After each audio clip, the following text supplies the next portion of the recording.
President Biden did an interview with ABC News, and we're going to take a look at a few segments or a few clips from this interview. The first is him getting asked about China, based on U.S. intelligence, considering giving lethal aid to Russia. Not necessarily doing it, but U.S. intelligence is alleging that they are considering sending lethal aid to Russia. And they've definitely been buddy-buddy with Russia more than they should during Russia's invasion of Ukraine.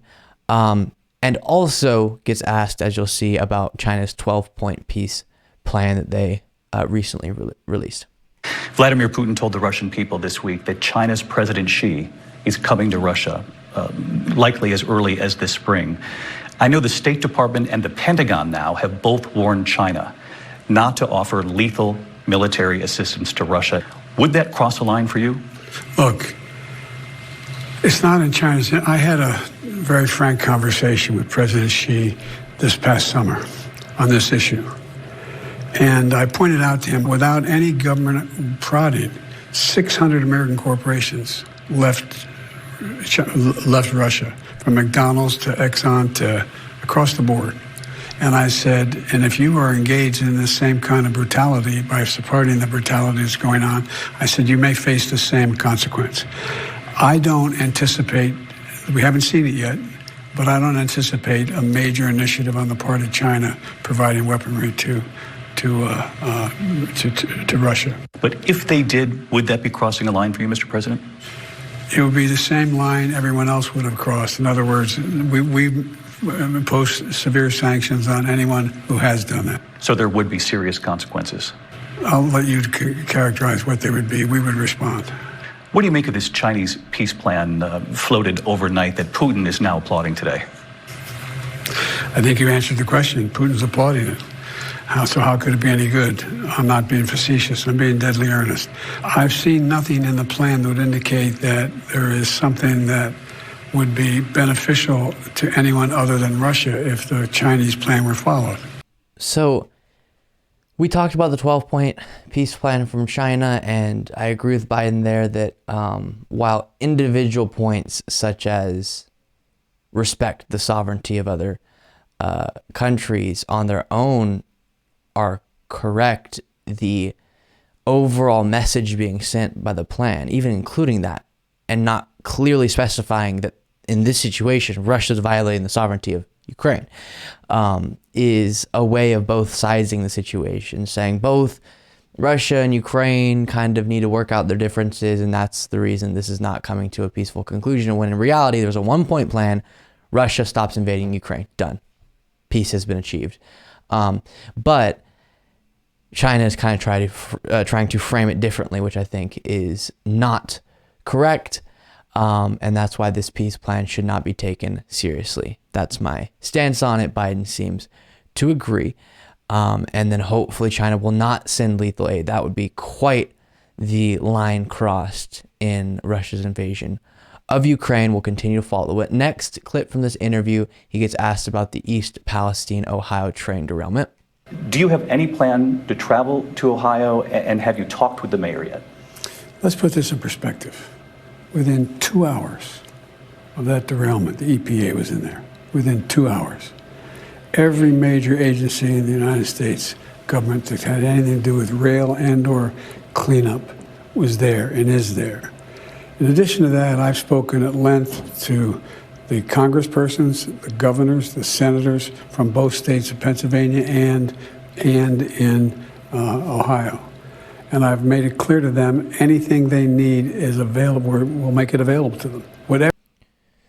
So then he gets pressed on if he's going to visit. It doesn't seem like he has a plan to visit, and he hasn't actually talked with the mayor.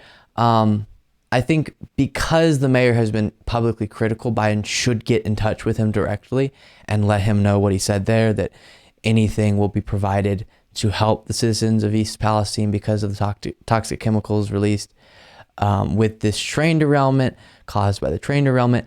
And as I've said before, what matters the most is that the administration is taking the proper actions. The agencies under the administration are responding and getting everything that is needed to the citizens of East Palestine. Whether Biden's there in person or whether Pete Buttigieg is here then, that has to do with the perception from the public, which matters as well.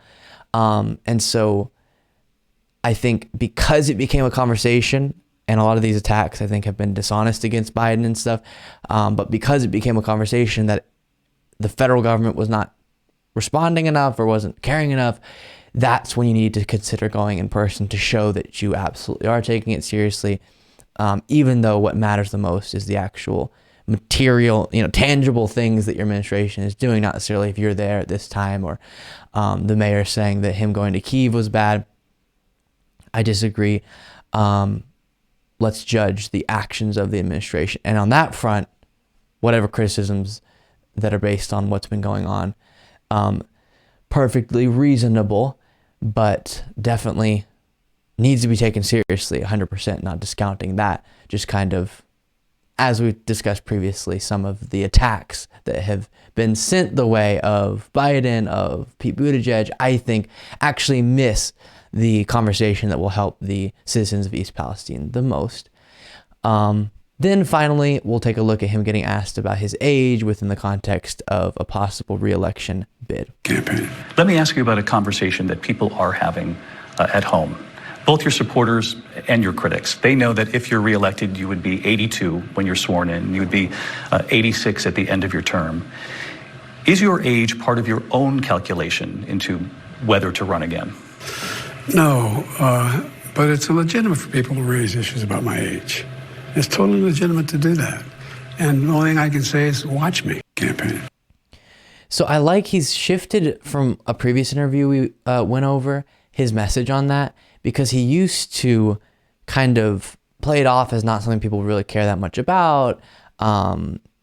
Someone in one of the interviews brought up polling, and he said, polling is not accurate based on people being concerned about his age. Now he's saying that's legitimate, and I like that a lot better, because you don't want to invalidate the definite and present concern from much of the American public that his age could negatively affect his job performance as president. And so to say it's legitimate, but look at my actions and judge me based on my administration's successes, and I guarantee you that I am fit to serve, whatever it might be, is, I think, the best way to respond to that. Thank you so much for watching. If you want to be a part of what makes this show possible, plus get access to the full video version of the show hours before all the clips are uploaded to YouTube, plus get the full bonus show every single Saturday, you can do so by going to patreon.com/Luke Beasley. That's patreon.com/Luke Beasley. Link in the description.